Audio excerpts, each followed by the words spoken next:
우리가 지난 시간까지 솔로몬 얘기를 우리가 살펴봤는데요. 솔로몬이 선한 왕이냐 악한 왕이냐를 가지고 우리가 서로 나눠봤는데 결론은 솔로몬은 악한 왕입니다. 악한 왕이라는 결론은 솔로몬이 종교다원주의에 빠졌다는 거죠. 종교다원주의에 빠질 수밖에 없었던 가장 큰 이유는 부마국가의 관계를 맺음으로 이제 국가의 안전을 도모하려고 했던 일종의 정략 결혼이죠. 그런 걸 통해서 이방인 부인들이 많이 들어왔다는 거죠. 후궁이 700명이고 첩이 300명. 합쳐서 처첩이 1000명이었더라. 그렇게 나와 있습니다. 그러니까 그 1000명의 처첩들을 만족시켜주기 위할 수 있는 유일한 방법은 그들이 자유스럽게 살아가게 하는 길밖에 없었다는 거죠. 그래서 그들이 다 갖고 온 종교를 허용했다는 겁니다. 그래서 거룩한 땅, 하나님이 주신 거룩한 땅, 젖과 꿀이 흐른다고 믿던 그 하나님의 땅, 그 땅에 이방인들이 가져온 그 우상들을 섬기는 산당이 들어서기 시작하므로 하나님의 진노가 임하기 시작했다는 거죠. 여러분, 우리 솔로몬 생애를 다시 잠깐 브리프하게 우리가 리뷰를 해보면요. 솔로몬 생애에 우리 적어도 성경상으로 보면 하나님이 두 번 나타나셨어요. 첫 번째 나타나셨을 때는 소위 백지수표를 주시려고 하셨잖아요. 그렇죠? 기억납니까? 네. 백지수표를 주시려고 처음에 오셨다고. 1000번제를 받으시고 너무너무 흡족하셔서 너무 그 솔로몬이 너무 예쁘고 그리고 솔로몬이 그때만 하더라도 하나님의 나라와 의를 구했잖아요. 지혜를 구했다 이 말이죠. 백지수표를 받음에도 불구하고 정말 하나님과의 관계가 가장 아름다운 그 시절. 근데 솔로몬 말년에 하나님 두 번째 솔로몬을 꿈에 방문합니다. 그때 그 방문의 목적은 첫 번째 방문 목적과는 완전히 반전되는 180도로 다른 상황. 다시 말하면 주었던 수표를 뺏으러 오신 거예요. 그렇죠? 뺏을 수밖에 없는 상황이 왔잖아요. 왜냐고요? 하나님의 거룩한 땅에 온 가나안 천지에 하나님이 가장 싫어하는 우상의 산당에 들어섰다는 거죠. 여러분, 하나님이 우상 숭배를 제일 싫어해요. 오죽 싫어했으면 우리에게 준 계명 제1계명이 나 외에 다른 신을 섬기지 마라. 그걸 주셨겠냐고요, 여러분. 얼마나 심각한 일인지 모릅니다. 여러분, 이게 오늘 우리에게 똑같아요. 오늘날 우리는요, 상으로 형성된 우상을 섬기지 않습니다. 우리 크리스천들은요, 하나님의 백성들은 이스라엘 백성과 달리 이스라엘 백성들은 하나님의 백성으로 택함을 받았음에도 불구하고 상으로 이루어진 우상, 바알이라든가 아사도롯이라든가 이런 상으로 형성된 우상을 섬겼다는 거죠. 처음부터 금송아지를 숨길 수 있는 그런 가능성을 갖고 있었던 백성이기 때문에. 그런데 오늘 신약 백성들은요, 상으로 형성, 그러니까 이미지, 어떤 형상으로 이루어진 우상을 섬기는 것이 아니라 뭐로 섬긴가요? 우리 생각으로, 관념으로, 가치관으로 형성된 잘못된 우상적 가치관을 섬긴다는 거예요. 그러니까 우상숭배라는 의미에서 똑같습니다. 제1계명에 하나님 외에, 나 외에 다른 신을 두지 마라, 또는 내 앞에 다른 신을 두지 말라라고 하나님이 계명을 주실 때 제일 먼저 최우선으로 주신 그 계명의 의미는요, 신약적 의미는 이렇습니다. 오늘 하나님보다 앞선 프라이어리티, 우리 삶의 프라이어리티 중에 하나님과 관계되는 일들보다 앞선 일에는 전부 우상이 된다 그 말이에요. 그러면 그럴 때 하나님은 진노하시는 하나님이죠. 하나님 그걸 용납하지 않습니다. 이거 꼭 기억하셔야 돼요, 여러분. 우리가 우상이 뭔지, 우상 숭배를 하는 것이 얼마나 잘못된 건지 그런 것들을 파악하고 분별하기 위해서 우리 성경을 읽는 이유이기도 합니다. 그래서 이스라엘 거룩한 땅 온 천지가 우상 숭배의 터전으로 바뀌고 하나님이 진노하지 않을 수가 없죠. 솔로몬에게 나타나셔서 경고를 합니다. 그 경고가 안 묵히더라기자 그 다음에 아히야 선지자가 나타나서 행동으로 선지를 예언하게 하고 옷을 벗어서 12조각을 찢어서 10조각을 여로보암에 주면서 남북 왕조가 분열할 것을 경고합니다. 그렇죠? 여러분, 이 에스겔서에 보면요, 하나님이 영광이 성전을 떠난 장면을 우리가 읽을 수 있습니다. 하나님 왜 성전을 떠나요? 성전은 하나님 거처하시기 위해서 지으시고 하나님 거처하시는 곳인데 하나님 떠날 수밖에 없는 상황이 됐기 때문에 떠나지 않습니까?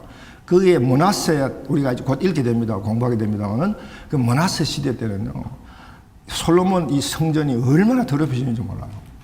모든 우상이 성전 안에 들어와 있고 똑같습니다. 거룩한 땅 이 땅에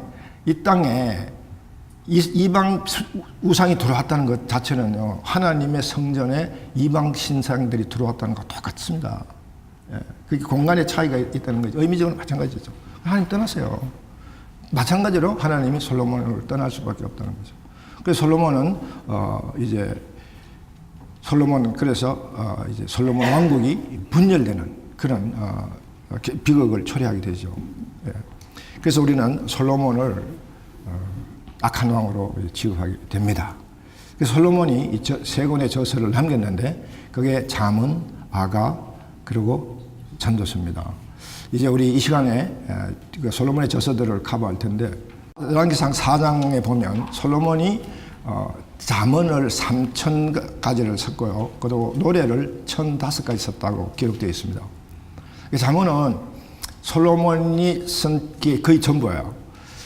그래서 우리가 이제 잠언도 보면 이제 시기적으로 솔로몬이 쓴과 그 다음에 아굴의 잠언과 루엘의 잠언으로 나누어지는데, 솔로몬의 잠언 중에 극히 일부분은 나중에 히스기야 시대 때 발견이 되어서 솔로몬의 우리 잠언 중에 나머지 일부 부분은 히스기야 시대 때 일을 읽으면서 그때 같이 읽거든요. 그때 아골의 잠언과 루엘의 잠언 같이 읽게 됩니다. 지금 우리가 오늘 우리 공부하는 이 잠언은 전부 다가 솔로몬이 쓴 잠언인데, 잠언이 솔로몬에 쓰여질 수밖에 없는 게 하나님이 솔로몬에게 뭘 주셨다고요? 예, 지혜를 구했기 때문에 지혜를 주신 거죠. 예. 그럼 지혜와 지식의 차이가 어떠냐 하면은요, 지식은 어떤 사실을 습득하는 능력을 말하고, 그 다음 지혜는 그렇게 습득한 지식을 바르게 적용하는 능력을 말하는 거죠. 예. 그러니까 지식을 얻으면 그 지식을 지혜롭게 쓸 수 있는 능력, 그게 지혜입니다. 그게 위즈덤이란 말이에요. 근데 많은 사람들이 아무리 지식을 많이 가져도 그 사람이 갖고 있는 지혜가 뭐에 따라서 그 지식이 쓰여지는 것이 달라진다는 거죠. 악한 지혜를 가진 사람은 그 지식을 악하게 쓸 수밖에 없잖아요. 그렇죠?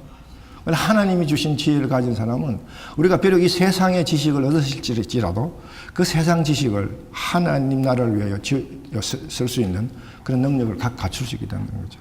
네.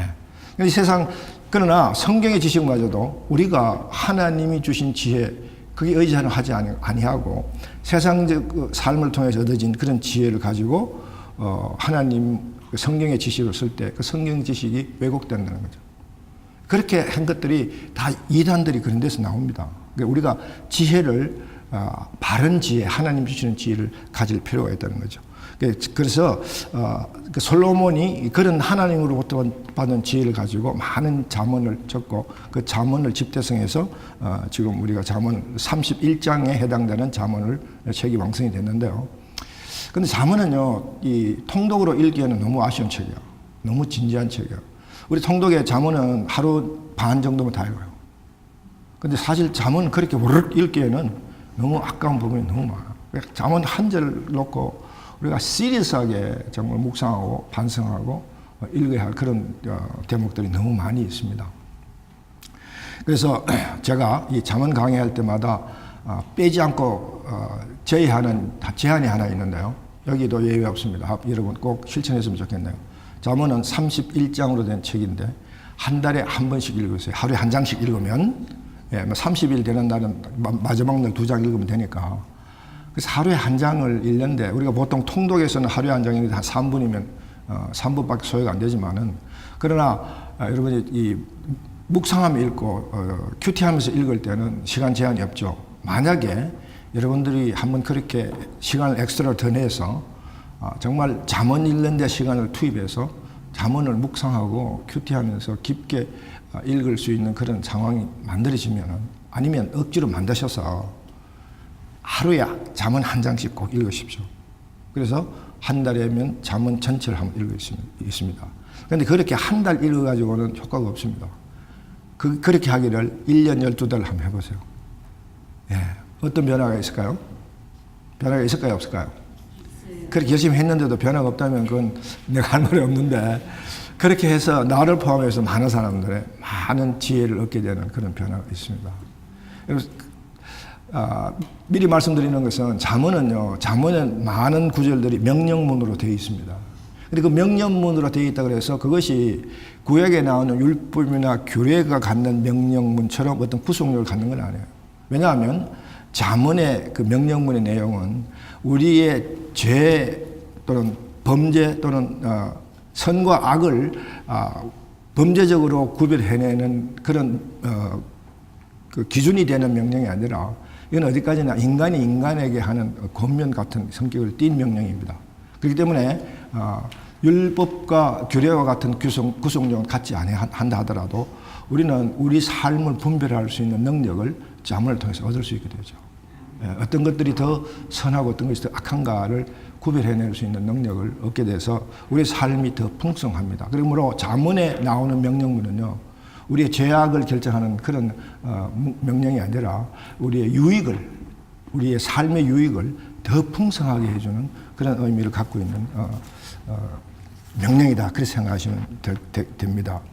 잠언은요, 우리 이 강의, 우리 통근통독 강의 제일 첫 시간 서론 공부할 때 인위신이 자기중심성이라는 강의를 할 때 인위의 문제를 무위로 풀어라, 노자의 무위사상을 잠깐 설명한 적이 있을 겁니다. 인간의 문제는요, 반드시 문제를 해결하기 위해서 인간들이 그 해답을 찾게 되거든요. 그 해답을 찾는 것이 철학적인 방법으로 찾는 사람들도 있고요. 그러나 성경은 뭐라고 얘기하냐면요, 그 인위의 문제, 인간이 저지른 문제, 죄악을 포함해서 모든 것들의 인간이 저지른 문제의 해결점은, 그 대안은, 문제 해결에 대한 대안은 무의가 아니고 자연으로 돌아간다, 그것도 아니고 뭐요? 예, 하나님, 신리로 돌아간다, 하나님의 뜻으로, 하나님 방법으로 돌아간다, 그 얘기를 하는 거죠. 그걸 아주 분명하게, 아주 클리어하게 보여주는 것이 잠언입니다. 그래서 잠언의 핵심 구절이 1장 7절인데 여호와를 경외함이 지식의 근본이거늘 미련한 자는 지혜와 훈계를 멸시하느니라. 여호와를 경외함이 지식의 근본이다. 선언합니다. 믿습니까? 이 말은 무슨 얘기냐면요, 여호와를 경외한다, 여호와를 찬양하고 예배하고 여호와의 뜻에 따른다, 순종한다. 이 모든 것들은 모든 삶의 근원이다. 모든 생각의 근원이고 모든 가치관의 근원이고 모든 행동의 뿌리가 된다. 그렇죠? 맞습니까? 그게 바로 하나님과 함께하는 거죠. 그때 우리는 복을 누릴 수 있다, 그 얘기를 분명히 해주는 겁니다. 개인적으로는요, 제가 성경에 우리가 저 어릴 때 주일학교 갈 때는 성경 공부 이런 거 해본 적도 없고, 교회 가서 남는 기억은 교회 가서 구조물, 그때 가난할 때 선교사들 통해서 오는 그 미국의 구호물자, 그게 있는 연필 한 자루 얻는 그 기억밖에 없는데, 제가 이제 처음으로 성경 구절 제일 먼저 접한 구절과 제일 먼저 생각나는 성경 구절이 바로 이 구절이에요. 왜 이 구절이냐면, 제가 들어간 학교가 우리 형님들은 다 똑똑하고 좀 유능해서 대구 지역에서 아주 제1류 학교를 다 들어갔는데, 저는 막내라 좀 비실비실하고 이래서 1류 학교를 못 들어가고 선교사들이 세운 학교에 들어갔어요. 그때는 그 학교가 내가 들어갈 때는 수준이 좀 낮았어요. 그래서 그 학교를 들어갔는데, 들어갈 제 첫 시간에 입학식 할 때, 그 강릉에서 입학식 하는데 우리 학교 교훈이 이거야. 여호와를 경외함이 지식의 근본이다. 그게 딱 지금도 뭐 각인이 돼가지고 아마 그때 하나님이 그걸 보여주시고 내가 통독 교사로 만드시려고 했던 건지 몰라. 네. 자, 그래서 잠언은요, 인위에 대하는 신이다. 그 바로 하나님의 뜻에 합당한 삶을 살 때 인간의 모든 문제가 해결되고, 그게 바로 삶의 풍성함이 있다. 그걸 잠언이 가르쳐 주는 거예요. 솔로몬이 자기의 삶의 생애를 통해서 그걸 배운 거죠. 솔로몬이 처음에 잘 나갈 때는 정말 하나님의 지혜를 받아서 정말 하나님 뜻대로 사는 삶이 뭔가 하는 것들을 충분히 자기들 깨닫고 그랬을 때 그때로부터 오는 그 솔로몬의 체험에서 나오는 그런 잠언들이기도 합니다. 두 번째는 우리가 살펴봤고요. 세 번째, 잠언은 시편 1편의 강론이다. 시편 1편에 뭐가 있나요? 예, 시편 1편을 왜 나중에 읽게 되는데, 시편 제일 끝에, 시편 부분 중에서 제일 끝에 있는데, 복 있는 사람과 여호와 율법을 주야로 묵상하는 사람과 그렇지 않는 사람, 두 사람을 보입니다. 예. 그러면서 여호와 율법을 주야로 묵상하는 삶은 어떤 삶이고 그렇지 않는 삶은 어떤 사람인가를 간결하게 보여주는데, 잠언은 그것을 더 디테일하게 보여주는 거죠. 예. 신유의 길은 뭐고 인유의 길이 뭐냐 하는 것을 분명히 보여줍니다. 잠언은 신유의 길을 보여주는 거죠. 하나님의 뜻을 쫓아서 하는 삶, 여호와 율법을 주야로 묵상하는 자의 삶들이 어떤가를 분명하게 보이는 책이 잠언이다. 그렇게 보여줍니다. 문제는요, 포스트 모더니즘의 가치가 혼돈되고 뒤바뀐 현대인들에게 참된 지혜와 진리의 길을 보여준다는 거죠. 문제는 그 길을 보지 않으려는 자들이 우리 크리스천 중에 너무 많다는 거야. 그게 오늘 우리 교회가 당면하는 문제예요. 성경을 안 읽기는, 성경 읽기를 원치 않는 자는요, 하나님이 보여주시는 길을 보기를 원치 않는 자들이 저지르는 아주 우매한 실수입니다. 하나님이 복된 길이 어디 있는가 성경을 통해서 분명히 보여주시잖아요. 우리 첫 시간에 여러분 얘기했나요? 이 성경은 basic information before leaving earth. 그렇죠? 우리 이 땅에 살아가는 기본 정보를 제공하는 책이 성경이다 라고 했을 때 그 기본 정보가 뭐냐? 이 땅에서 풍성한 삶을 살아가는 방법을 가르쳐주는 그 매뉴얼이 들어있는 책이다. 그랬을 때 그 많은 부분의 매뉴얼들이 성경 전체도 있지만은 이 잠언 속에 많이 있다는 거죠. 문제는 우리가 그걸 안 보려고 하는 데 문제가 있다. 이게 오늘 우리 크리스천들의 문제예요. 이런 부분들 생각하면요, 너무나 저는 개인적으로 참 안타깝고 하나님 앞에 무릎 꿇고 더욱더 기도를 하게 되죠. 그래서 우리 새벽 기도 때 늘 우리가 같이 모여서 기도하면서 부르는 찬송, 우리 단골 찬송 하루도 빠짐없고 찬송가는 바꾸면서 부르도 딱 한 가지만은 우리 기도로 삼아서 부르는 곡이 부흥성입니다. 이 땅의 황무함을 보소서. 이 땅의 황무함을 보소서. 이게 하나님의 음성입니다. 이게 하나님의 음성이에요. 믿는 자들아, 믿는 자들아, 나를 믿는다고 매일 무릎 꿇는 너희들아, 어떻게 하면 좋겠냐? 이 탄생 소리를 어떻게 할 거냐? 그 어떻게 할 방법이 잠언 속에 있다. 잠언을 읽으라. 잠언을 읽으라. 여러분 읽기를 결단합니까? 하루에 한 장씩, 한 달에 한 번씩, 1년에 12번 읽으시고요. 정말 이 세상에 탄식 소리를 없앨 수 있는 여러분이 되시기를 주님으로 축원합니다. 이게 잠언이에요. 네. 잠언에 특히 잠언에는 우리가 여러분 꼭 기억하실 두 구절만 꼭 기억합시다. 16장 3절. 잠언 16장 3절 우리 같이 한번 찾아볼까요? 네, 16장 3절하고 16장 9절하고 20절. 16장 많은 좋은 구절도 있지만은 우리가 시간상 다 커버할 수 없으니까 16장 3절에 같이 읽을까요? 너희 행사를 여호와께 맡기라. 그리하면 내가 경영하는 것이 이루어지리라. 9절 말씀입니다. 같이 읽습니다. 사람이 마음으로 자기 길을 계획할지라도 그 걸음을 인도하시는 여호와시니라. 20절 마지막 부분입니다. 여호와를 의지하는 자는 복이 있느니라. 이 세 구절의 공통점은 뭐야? 여호와를 의지하라. 너희들의 명철을 의지하지 말고 3장에 보면요. 잠언 3장에 3장 5절에 이런 말씀이 있습니다. 너는 마음을 다하여 여호와를 신뢰하고 내 명철을 의지하지 말라. 너는 범사에 뭐요? 그를 인정하라. 그리하면 내 길을 지도하시리라. 범사에 뭐요? 범사에 여호와를 인정하는 거야. 그게 바로 여호와를 의지하는 겁니다. 여호와께 맡기는 거예요. 그럴 때 그 결과가 어떻다고요? 여호와를 의지하는 자는 복이 있으리라. 여호와께 가까이 감이 내게 복이라. 하나님과 함께하는 것이 내게 복이라. 그것이 잠언이 주고자 하는 가장 중요한 핵심 메시지입니다. 우리 남은 시간 짧게 아가서는 굉장히 짧게 얘기하겠습니다. 아가서는요, 이게 사랑의 얘기인지 아니면 남녀의 사랑 얘기인지 아니면 하나님과 교회의 사랑, 관계의 사랑 얘기인지 하늘에 대해서는 확실히 구분합니다. 그런데 현대에 와서는 많은 성경신학자들이 이것은 남녀의 사랑, 특히 솔로몬이 술람미 여인, 수넴 마을의 여인, 그 성경에 보면 아주 매력적으로 표현되어 있어요. 그 중에 하나가 얼굴이 가무잡잡하다. 아주 매력적인 그 여인과 더불어 나눴던 그 사랑을 얘기하는 거거든요. 그야말로 남녀의 사랑은 성경에 나올 만큼 아주 순수하고 아름다운 사랑이다. 하나님 안에서 할 때 그렇다. 하나님 안에서 나누는 사랑. 그 사랑은요, 아름답고 순수하고 깨끗하다. 그 묘사가 이 사랑에 대한 아가스의 묘사가요, 우리 이 포르노 영화의 등급을 매기는 것처럼 X, 더블 X, 트리플 X로 매긴다면 어떤 부분은 트리플 X에 해당되는 부분도 있어요. 아주 노골적인 그런 육체적 성적 묘사도 있습니다. 그럼에도 불구하고 이것이 성경에 나오면서 그것이 아름다운 것은요, 하나님 안에서, 정말 하나님 안에서 나누는 그 남녀의 그 사랑은요, 그것마저도 아름답다. 정말 그게 아름다운 거예요. 그게 아름답지 않다는 거 아니에요.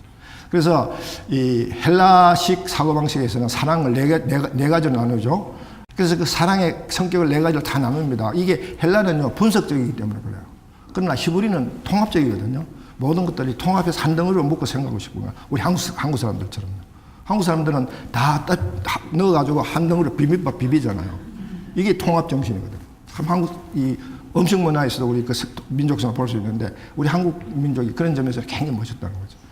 그 히브리 민족에서 얘기하는 그 사랑은요, 헤세드라는 개념으로 하나예요. 네, 그 헤세드라는 개념 사랑이 바로 아가페적 사랑이고, 그게 에로스의 사랑이고, 그 다음에 필라의 사랑이고, 스토르의 사랑이 그 한 거에 다 들어있다는 거죠. 그게 바로 아가스에 있는 사랑입니다. 마지막으로 아가스는요, 6장, 7장, 8장은 부부 세문화의 교재로 써야 할 대목입니다.